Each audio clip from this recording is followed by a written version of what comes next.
Certaines histoires n'ont jamais été prouvées. Pourtant, elles traversent le temps. Maisons hantées, créatures inconnues, mythes anciens et phénomènes inexpliqués. Ici, on ne cherche pas à prouver, on cherche à comprendre. Bienvenue dans Au-delà des preuves. Âmes sensibles ou âmes curieuses, bienvenue dans cet épisode où le réel vacille et où l'ombre n'est jamais bien loin. Fermez les yeux un instant, imaginez-vous dans une maison silencieuse. Des murs anciens, une atmosphère lourde, presque oppressante. C'est souvent comme ça que commencent les histoires liées au dossier Warren. Mais avant les films, avant les polémiques, avant la légende, une question essentielle. Qui étaient vraiment Ed et Lorraine Warren? Ed et Lorraine Warren sont un couple américain, actif principalement à partir des années 1950. Lui se présente comme un démonologue, elle comme une médium clairvoyante. Ed Warren n'a jamais été reconnu officiellement par une institution religieuse ou scientifique. Pourtant, il consacre sa vie à l'étude des phénomènes démoniaques. Selon lui, certains événements ne peuvent être expliqués par la psychologie ou la science classique. Il parle de démons, d'entités qui n'ont jamais été humaines et qui chercheraient à influencer ou détruire. Lorraine Warren, de son côté, affirme posséder un don, celui de ressentir les présences, de percevoir l'invisible. Elle se décrit comme quelqu'un de capable de voir des choses que les autres ne voient pas ou ne veulent pas voir. Ensemble, ils forment un duo singulier. L'un analyse, combat et met en garde, tandis que l'autre ressent, perçoit et guide. Alors, pourquoi sont-ils devenus des références du paranormal? Les Warren ne sont pas les seuls à s'intéresser au paranormal, mais ils ont été les premiers à documenter leurs enquêtes et à les raconter, à les structurer comme de véritables dossiers. Ils affirment avoir étudié plus de 10 000 cas au cours de leur carrière. Mais surtout, ils ont créé un lien devenu mythique. Leur musée de l'occulte, dans le Connecticut, à l'intérieur, des objets supposément hantés, des miroirs, des boîtes, des statues, et bien sûr, le plus célèbre d'entre toutes, la poupée Annabelle. Ce musée, interdit au grand public aujourd'hui, a participé à construire leur image, celle de personnes vivantes littéralement entourées par le mal. Mais ce qui fait d'eux des références, ce n'est pas seulement ce qu'ils ont vécu, c'est la manière dont ils en ont parlé. Les Warren ont toujours insisté sur un point. Ils ne cherchaient pas le spectacle, mais la prévention. Selon eux, ignorer ces phénomènes serait plus dangereux que d'y croire aveuglément. Comment sont-ils devenus célèbres dans le monde entier? La réponse se tient en amont, le cinéma. En 2013, le film Le Conjuring sort au cinéma. Pour la première fois, Ed et Lorraine Warren deviennent les héros d'un film horreur au grand public. Interprétés par Patrick Wilson et Vera Farmiga, ils sont présentés comme un couple uni, bienveillant, presque héroïque. Le succès est immédiat. Une franchise entière naît, et avec elle, une nouvelle génération découvre les dossiers Warren. Fait troublant, Vera Farmiga a rencontré la véritable Lorraine Warren avant son décès en 2019. Une relation sincère s'est créée entre elles, preuve que derrière le mythe, il y avait aussi une femme avec des convictions et ses doutes. Quelles sont les affaires qui ont forgé leur légende? Parmi tous les dossiers, certains ont marqué l'histoire. D'abord, Annabelle. À l'origine, c'est une simple poupée en chiffon, mais on remarque des déplacements inexpliqués, des messages, un sentiment constant de malaise. Les Warren affirment que la poupée n'est pas possédée par un esprit de fillette, comme beaucoup le pensent, mais manipulée par une entité démoniaque.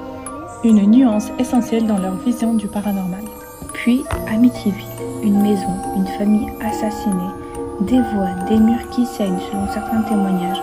Quand la famille Lutz quitte la maison, après seulement 28 jours, l'affaire devient mondiale. Les Warren interviennent, parlent d'une présence malveillante extrêmement puissante. Mais très vite, les critiques apparaissent. Certains dénoncent une supercherie, d'autres une exagération médiatique. C'est là que naît le doute. Escroc ou témoin sincère? C'est sans doute la question qui divise le plus. Pour les sceptiques, les Warren auraient amplifié des récits, joué sur la peur, parfois même manipulé des familles vulnérables. Aucune preuve scientifique formelle n'a validé leurs affirmations. Pour d'autres, au contraire, Ed et Lorraine étaient profondément sincères. Ils auraient aidé des familles en détresse, donné un sens à des expériences traumatisantes et apporté du réconfort là où la science n'avait pas son mot à dire et restait silencieuse. La vérité se situe entre les deux, car croire au paranormal ne signifie pas forcément croire aux démons. mais nier l'impact psychologique que ces expériences serait aussi réducteur. Pourquoi les dossiers nous fascinent encore ? Parce qu'ils touchent à quelque chose de profondément humain. La peur de l'inconnu, la mort, la perte de contrôle. Qu'on y croit ou non, ces histoires nous permettent d'explorer nos angoisses, sans jamais être réellement en danger. Les Warren sont devenus des références, non pas parce qu'ils avaient raison, mais parce qu'ils ont su mettre des mots sur nos peurs. Au final, une question demeure. Les dossiers Warren sont-ils la preuve que le paranormal existe, ou simplement le reflet de notre besoin de croire que le mal a une forme identifiable ? La réponse vous appartient, mais une chose est sûre, ces histoires continueront de nous hanter longtemps après la fin de l'épisode. Parce que le surnaturel ne disparaît pas quand on éteint la lumière, et que parfois, le plus effrayant, c'est ce qu'on ne préfère pas voir. Je laisse ensuite la parole à notre invité passionné par le paranormal, qui va nous partager son ressenti et son vécu. Je me présente, je m'appelle Sofiane, je suis le directeur du magasin, je travaille chez Sephora depuis bientôt 14 ans.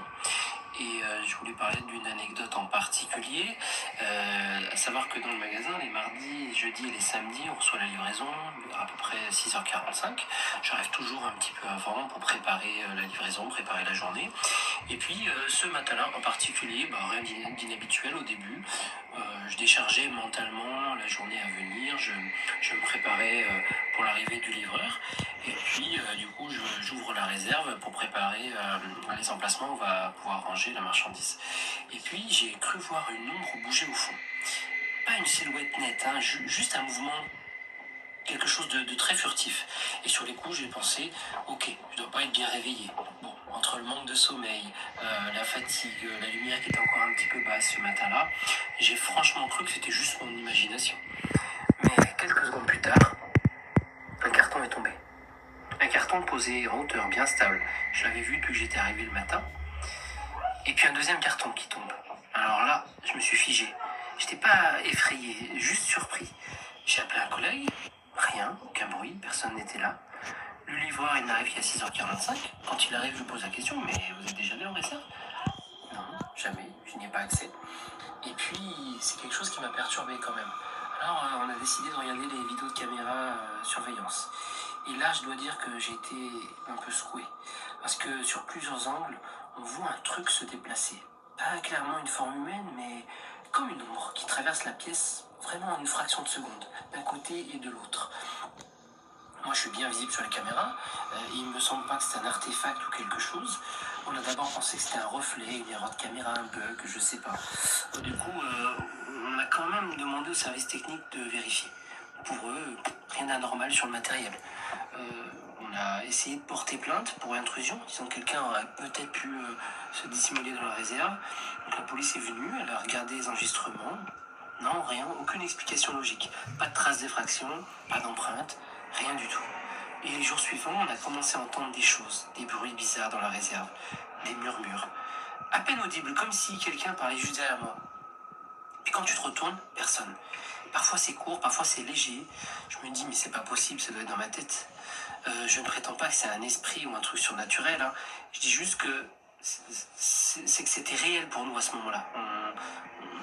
On avait vraiment l'impression d'avoir quelqu'un avec nous. Et puis l'histoire a circulé entre nous petit à petit. Et c'est là que les langues ont commencé à se délier. Qu'on a commencé à parler des dossiers Warren. J'ai fini par regarder des interviews, des témoignages. Et puis j'ai entendu Ed Warren dire une chose qui m'a frappé. Parfois, des phénomènes ne sont pas spectaculaires. Ils sont juste assez perceptibles pour te faire remettre en question sur ce que tu pensais savoir. Et j'ai pas changé de croyance du jour au lendemain, mais depuis cet épisode, je ne balaye plus instinctivement ces histoires du revers de la main. Parce que quand tu vois la même chose sur une caméra et que personne ne peut te donner une explication rationnelle, tu commences à te demander si tout est vraiment aussi simple qu'on le croit. Vous aimez l'épisode ? Soutenez le podcast Au-delà des preuves avec un like, un commentaire ou 5 étoiles.